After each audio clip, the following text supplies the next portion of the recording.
Just take this moment to remind you of something that's been very encouraging to me as I've been going through this grieving process of losing my grandma and just dealing with the pain and how to carry it and how to release it and give it to the Lord. And I know I've shared this before, but I just feel like someone needed this encouragement today because I needed this reminder today for myself, which is, Jesus gives us the answer to how to express love for him.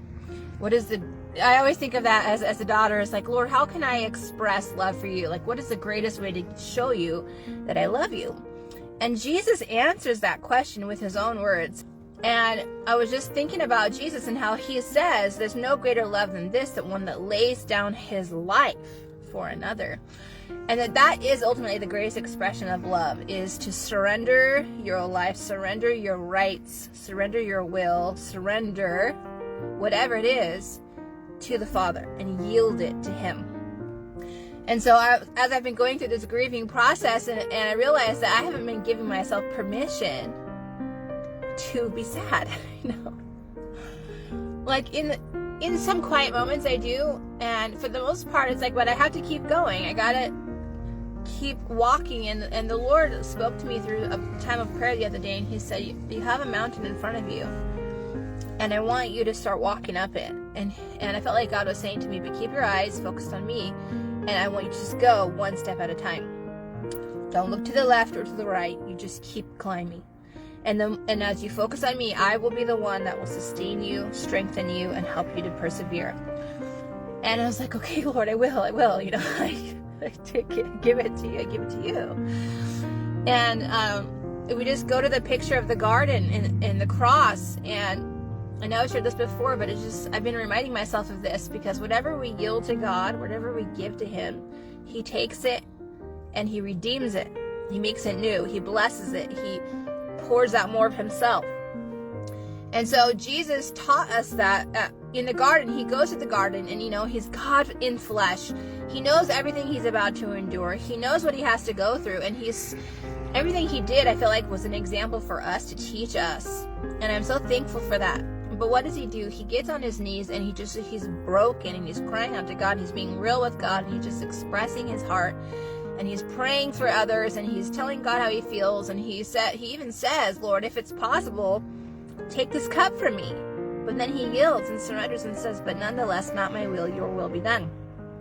And I just love the beauty of that picture, that for us, that it's okay to say, God, I can't, or God, I don't want to, or God, if it's possible, change my situation. And so when we do that, the Lord takes it and he blesses it. So what happens? Jesus goes through the worst thing he's ever gone through. The crucible, he endures rejection, he endures the shame, he endures the sin of the world, and the persecution, and all the beating, and just everything that he had to go through. He went through something really hard, and then he goes to the cross. And this is what I love, is what comes after that. After death comes life. After surrender comes power, comes victory. And Jesus did not stay in the grave. He rose from the grave. 3 days later, he came alive, and he walked around in his new body and all of his glory and the joy and such joy. I mean, the disciples were grieving, and they were broken, and they were hurting, and yet their Messiah is standing in front of them. He shows up, and just like such victory and glory comes when we surrender our I can't and I don't want to's to God, and we say, Lord, just take over. He always says, yes, thank you, I will. And he does. And he redeems it, and he brings beauty out of it. He brings life out of it. He brings resurrection out of it. And so I just want to encourage you, even in the journey that you're in the battle that you're in. Sometimes it's a daily, God, help me today. I yield this to you. I love you. I choose you. Take my pain. Take my, weakness. Replace it with your strength.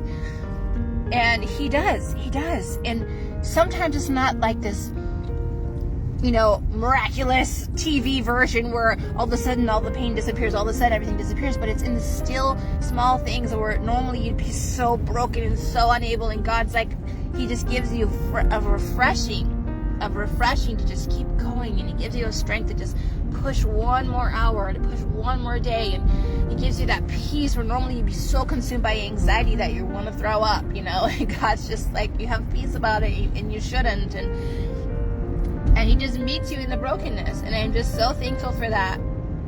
And that's why we build altars to God, is so that when we go through hard times, we can look back and remember what he has done. You took care of me then, you'll take care of me now. You were faithful then, you were faithful now. Even when I wasn't faithful, you were still faithful. And that is something that we have to hold on to and remember.